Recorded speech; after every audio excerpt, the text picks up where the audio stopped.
Hello and welcome to Tips and Tricks to Making a Great Teaching Video. Making a video that flows and runs smoothly is important.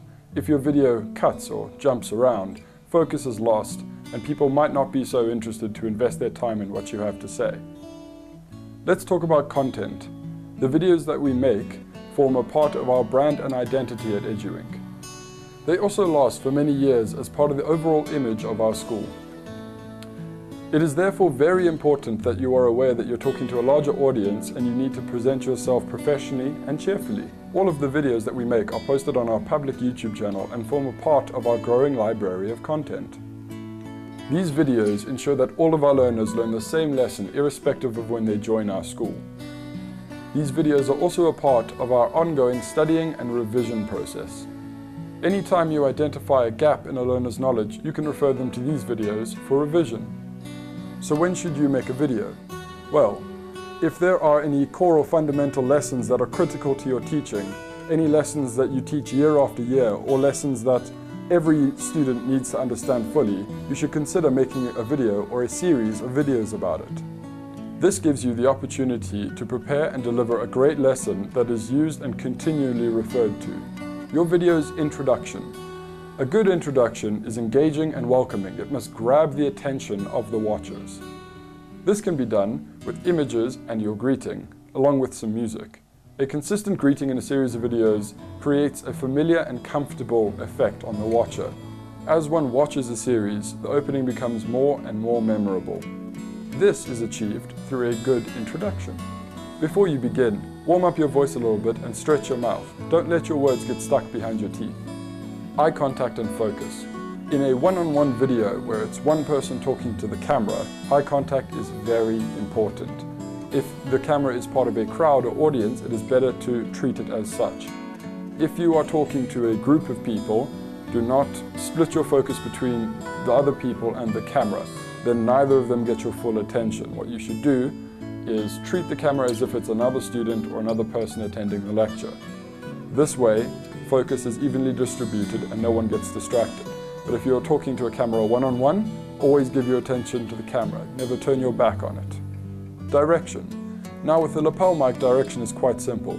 You clip the mic to your collar and conceal the wire. The microphone must face in and it must not rub against any of your clothing. This helps the microphone hear you and exclude the noises of everyone else in the room. When using a directional mic, the direction it faces is very important. If you're talking to a camera that has a directional mic, you need to face the camera at all times. If you turn around, it will not hear you. So when you're using a directional mic, you need to be very aware of where you're facing and where you are projecting your voice. In either scenario, you should never turn your back on the camera while recording. You should never speak while you are not facing the camera.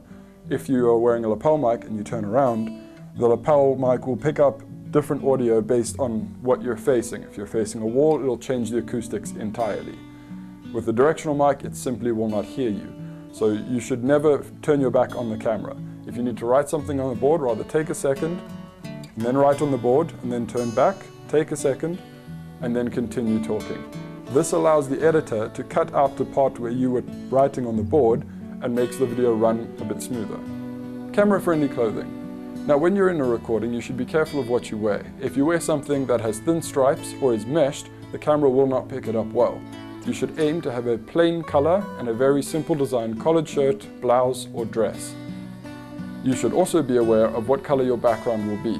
If you are the same color as the background, you will blend in, so you should always aim to have a different color to what's behind you. Slideshows. We use Google Slides and share the presentation link in the YouTube video. When you are recording with it, you should not allow the camera to see the presentation.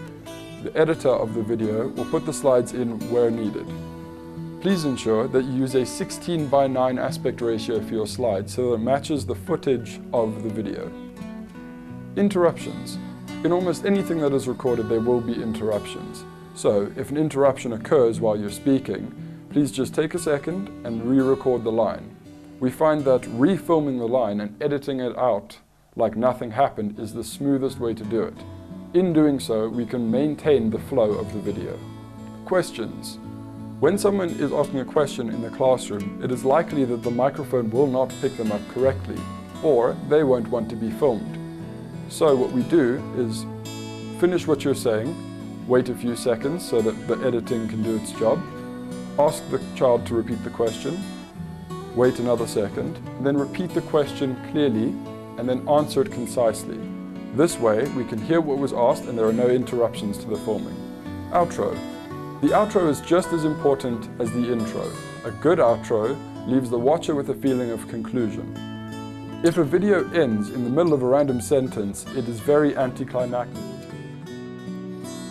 So it's best to say goodbye and thank you for watching before you end a video. Now the outro can be helped by music and images the same way as the intro can. And it's best if this music matches the intro. It doesn't have to be exactly the same, but the more similar this music is, the more of a feeling of segmentation the watcher gets. They hear the music and they know it started, and then they hear the music and then they know it's ended. I hope I have helped in giving some great advice on how to make a great teaching video. Thank you for watching, and I'll see you next time.